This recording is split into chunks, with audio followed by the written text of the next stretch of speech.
they will actually see that transformation. And suddenly they may not have fear, when they face a man, or feel fear when their finances are low, or get out of the anxiety because they've lost their job, or no longer experience rage. We'll hear that a lot. Mothers go back and are able to love their children in very kind, gentle ways, to the point that I've actually had, like, one child drew a picture for me. He was young, he 8 to 10, and he sent it to me, and he said, "Thank you for helping my mom."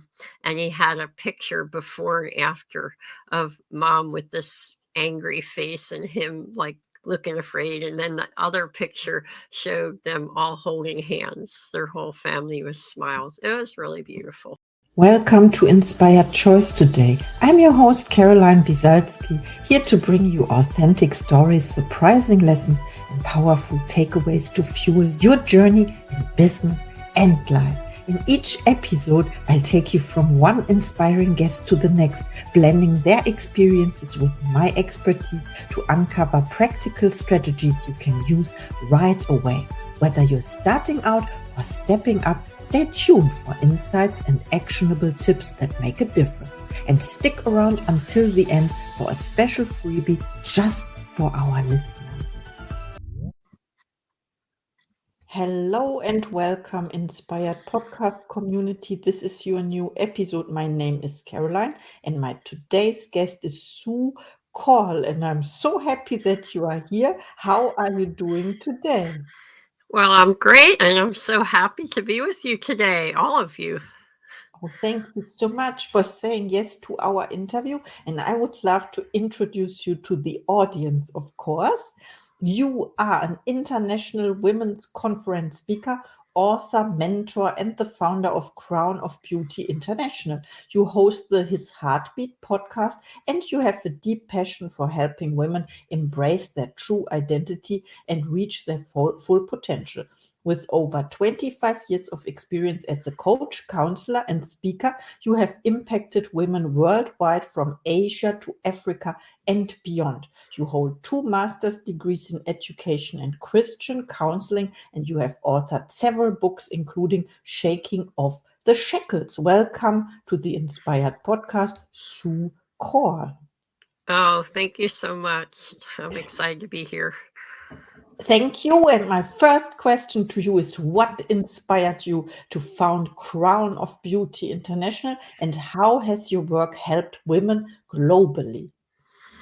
Well, that's a big answer, but I'll try to shorten it. So I started Crown of Beauty International when I was actually living in Asia, and my job was to travel around and meet with women leaders that were directing different, a lot of them were doing like youth work, or they were doing campus type things, or they were teachers in business. And as I would meet them, I was supposed to find out like what their strategy was and how that was going, and how successful they felt. But I found that they actually were not doing well. And the cause of it was not a business strategy or, anything like that. It really was very personal. And I could connect with that because I was born with extremely severe cleft palate, with no nose, upper lip, upper palate, and had 26 surgeries in the first 15 years of my life. And the hardest part of all that, though, was that I would be teased horribly in school and be called dog face, ugly, you freak, all these terrible words that I began to embrace, because if we keep hearing these lies over and over, they become our truth. And then we start living out of them. So that's what I found that these women and sometimes men were doing. Sometimes I'd be helping with couples and they were having marriage issues. But really, it came down to individual issues within each of them. And so often, as I would help them to identify the lies that they were believing about themselves or the other people or even their circumstances, it would be in parallel to things that they had experienced as a childhood. So we would talk that through. And then if they were people of faith, we would pray as well, and then we would begin to get affirming words and messages that could combat those and compete against them. And every time that thought would come up, or feeling, that's the thing. A lot of times how it comes out is in a behavior or feeling. So if they started feeling anxious again, or really depressed, or full of anger or rage, then they would go back to that lie that we discovered and say, okay, or ask, what is the root of my rage really? Is it really because I can't be successful, or the bank's closed, or whatever it is, right? Or is there something in me telling me that I need to panic, or I feel out of control, or so as they were able to really get to the root of it, which is what happened in my life, then I could reject that. From a Christian faith, I would reject it with God through prayer, and then take on the truth of what God has to say with me. But they're a lot of truths that we all know, but we don't live out, that I'm valuable, that I'm worthwhile, that I'm lovable, that I'm acceptable, that I'm important, that I have purpose and value. Oh, absolutely. Thank you so much for sharing. So, what I got from your answer is that you were not treated well at school, so to say, Right. and that you believe the lies they were telling you, or you heard often enough, because it's always the case when we hear something often enough, we believe it. And then now you found the solution. Let's say you had other beliefs or affirmations, and then it ended up in prayer as well. And now you have something to I don't want to say the word against. I don't like this. It's just, yeah, against is like fighting, but Mm. we don't fight. You put something, a prayer, and you face it. You said you find the root where the Yeah. belief started, and then you embrace it. I love the word as well. You embraced it, and now it is healed. Yeah, that's right. And one of the, I do read the Bible, and one of the verses, no matter what faith you are, you can find really incredibly powerful verses in the Bible. And one of them says to be renewed, be transformed by the renewing of your mind. And so that's really what you're doing, is as you're meditating on these positive affirmations, you're actually being transformed. And so it was out of that I recently just put out a new book called Shaking Off the Shackles. So it's that idea of, as I'm renewing my mind through what's true, then I'm transformed, I'm changed, and it impacts my behaviors, my emotions, my energy levels, all of that. My health even affects your physical health. So it's a holistic thing, where it's not just, um, you know, a spiritual, or just an emotional, but it affects you physically as well. And you'll actually see the transformation is even going on in your brain, where you're having these neurons being uh, not really renewed. Actually, they kind of die off, the ones that are sending those impulses to hormones and things that create negative responses. Now you're building new neurons that are going to places, hormones and chemical reactions that are giving you energy and joy and peace. And so it's a beautiful thing, like God made us, right? So he knows how our brain works, and he knows how we need to really meditate on these positive things. So I always think of the example of way back when, with the Apostle Paul, who was one of the leaders and founders of the Christian faith. He went through incredible adversity, like nobody I've ever heard that survived it, right? Near death so many times, shipwrecked, beaten, all these things. And yet he's the one that says to think about that which is excellent, which is good, which is worthy of praise. And then you will be renewed. He's actually the one that even stated that one about being transformed by the renewing of your mind.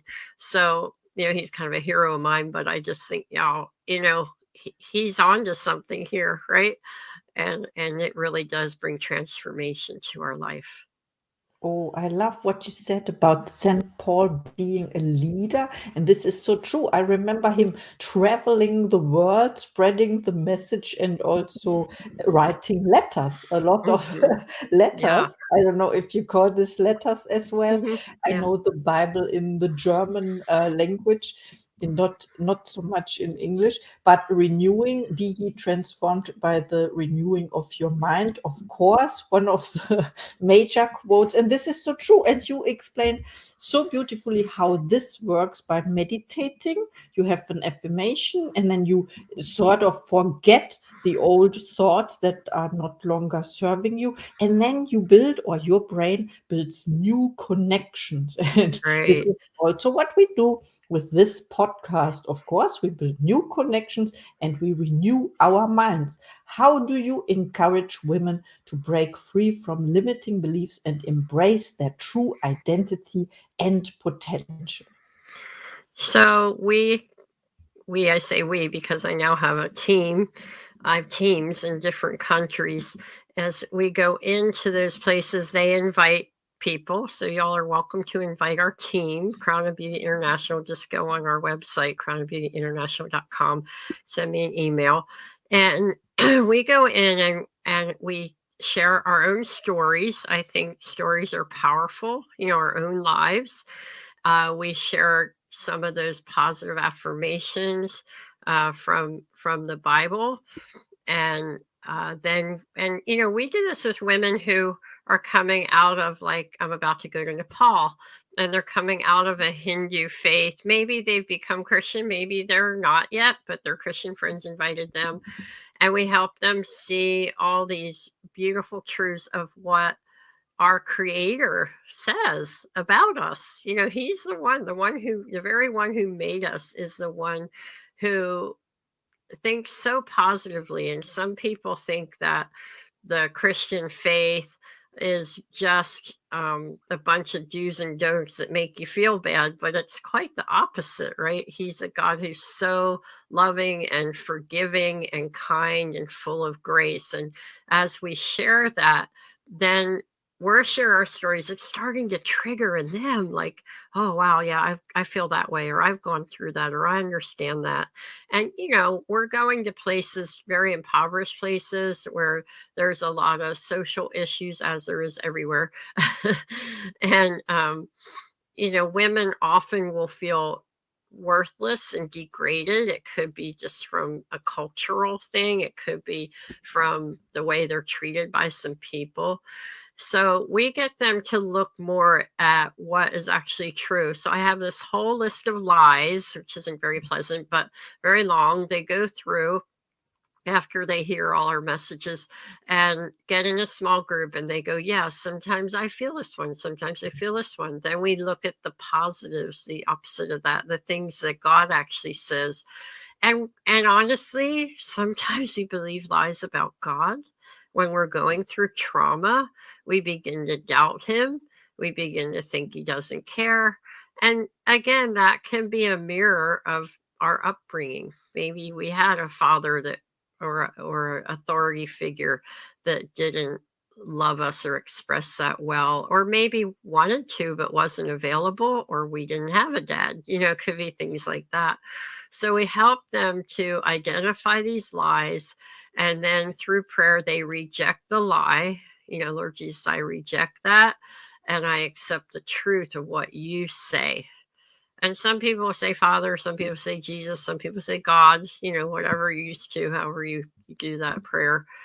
And it's amazing because even when I go, like, into India, Bangladesh, places like that, the Hindu villages will invite us in to pray over their people. Isn't that interesting?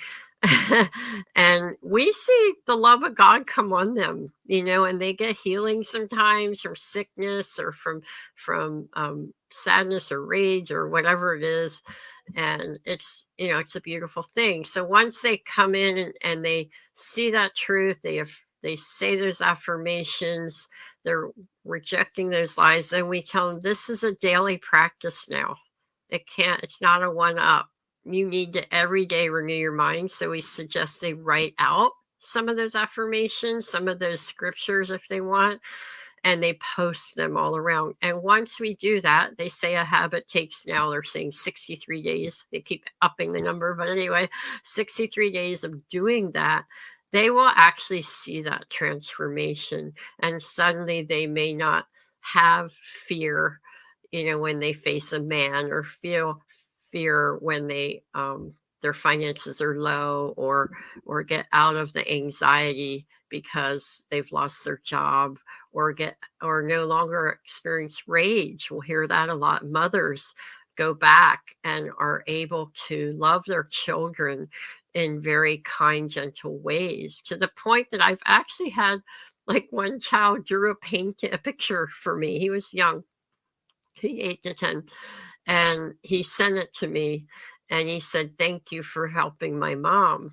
And he had a picture before and after of mom with this angry face and him like looking afraid. And then the other picture showed them all holding hands. Their whole family with smiles. It was really beautiful. Oh, that's beautiful. Thank you so much for sharing. And it's so important what you said about rejection. So when we face rejection in childhood, or so, from the, you called it upbringing, in the upbringing, and then you buy into lies. And Right. now when you realize that this is not true, it's not your truth, then it's someone else's truth. Maybe you start rejecting that and you Mm-hmm. accept the truth. And this is so important. So thank you so much. And now you teach other people, women, how to use this technique all over the world. Mm-hmm. And can you share a personal or memorable story from your experiences traveling and speaking around the world? Yeah, sure. One of my really lasting memories, I guess, it was just an amazing time, was I was invited to go up to the Karen people in the hill. They're like hill tribe people in Thailand. So this man met me in North Thailand and picked me up in his Jeep, and we drove 8 hours straight up through dirt roads and everything else. And here what had happened is, generations ago, a bunch of Karen people had fled what was then called Burma, now Myanmar, because they were of Christian faith, and they were the government was causing genocide, and so they fled into Thailand, and Thailand didn't really let them in, but didn't really know what to do with them. And so they threw them up in the mountains, right? But then they've grown, and so there's thousands of people just buried in these jungles. And some places have electricity and plenty of places don't.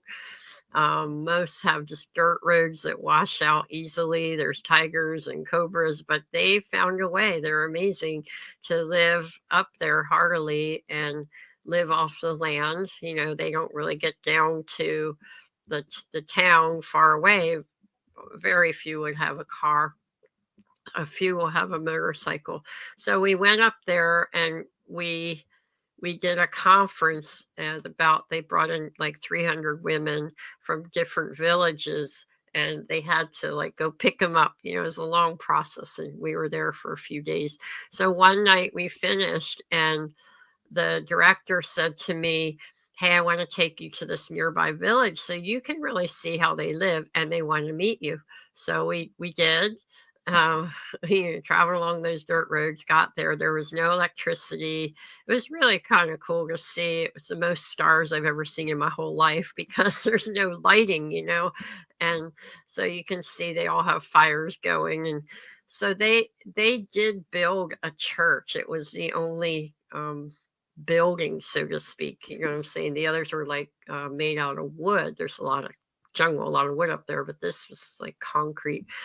And so that every person in the village came, and that's how it is, right? We have the speaker, we're all going to come. And so there was this elderly woman, and I did notice that she was in the back and looked really distraught at first.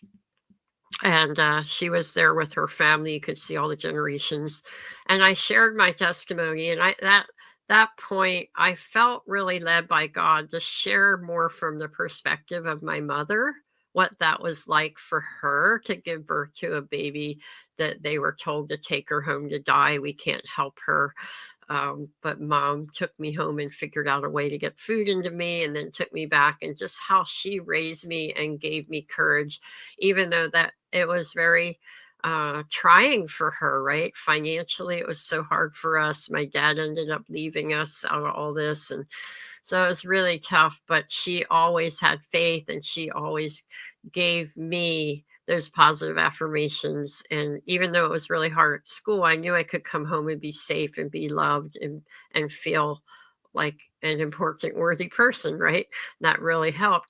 So I'm sharing this message, and I finish.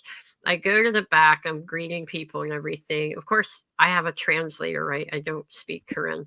And the translator said, this older woman wants to talk to you. So she comes up, and she, through him, tells me that I had already planned how I was going to commit suicide tonight, but my family made me come here first. They didn't know that, right? But they made me come because everybody came. And when I heard what your mother went through, and how she had faith, and how God, because of that, brought you, your mom, your whole family through all that. Even my dad became a Christian and everything, and is doing better. And um, I realize that I can't take my life, and that my life has purpose, and for my family, and that God can give me that sense of purpose and worth, and I can continue in my life. And so it's just a beautiful, beautiful time. I love that story. Thank you so much. So you saved a life, maybe one or more than one, because not everyone is telling you, right? And Right. through your work, what you are doing, it's so inspiring. Thank you Oh, so much for I'm so being my glad. guest today. And my next question, and I would say this is my last question, is about your goals and next projects. Do you set goals for yourself? Thank you. Yeah, I think it's been a little challenging to move from Asia to the US, because I find, now this may not be true in Europe, to tell you the truth, I'm not as familiar, but throughout Asia, Africa, Fiji, a lot of the places I go, people are really well networked. And if you know the right person, they'll introduce you to the world. So I found that I just automatically, almost just every weekend, had another conference in another part, like when I lived in China, or in other parts, Philippines, and when I go to Uganda now, and Bangladesh, all these places, it's very easy to find people who are very hungry, want to hear, will invite us in. But I come back to America, and this church might have this great speaker, but they don't invite others. Even in the same denomination, it might have even been a church plan of theirs, and yet everything's just all individualized, and people are that way too. They're just not networked. Well, I know a few people in my church, and a couple neighbors, and a few people from work. You know what I mean? It's just very different. And so the way that we become networked here is through social media. And that was new for me. I didn't even have a cell phone for years, being where I was. And so it's been a learning process, honestly, but I'm really grateful to God, and uh, really happy with myself. I can say that despite whatever age, I don't think age should hold us back. I think that we should always be learning, even for the sake of your own mental health and your brain development, and to keep you strong. we should always be learning till the day we die, and I have friends, few that have been that way, and I have plenty who are not. They just hit an age and go, oh, I can't learn that. I don't want to do that. Well, I don't do that. It's like, hey, well, I try whatever culture I'm in. I try to learn about their culture. I learn what works for them, what doesn't, what's easy, what's hard, what do they struggle with, what are their needs, how do they meet those needs. I try to really learn. And so I jumped into the social media world and got a marketing person recently. And I started a podcast 3 years ago called His Heartbeat with Sue Corl. We air every week, and that's been exciting to connect with people like you, all over the world, and to hear their heart. And what is God's heartbeat expressed through them, right? Yeah. So that's what I would say. Oh, I love that answer. Thank you so much also for mentioning your podcast again and explaining his heartbeat. It's God's heartbeat expressed through Exactly. humanity, let's say. And yeah, what is my takeaway? You talked about cultures, and I love that so much, and being open-minded as well to whatever is presented to you, then to welcome, right? And yeah, Yes. the differences between or of networking all over the world, so important. I hope that more people will open up to whatever it is, to inspiration. This is my message, and connecting Mm. with people all over the world, of course. And now is time for your final thoughts to the audience, please. Yeah, I would say, never give up, and just realize your creator is there for you, and you can turn to him and he can give you guidance.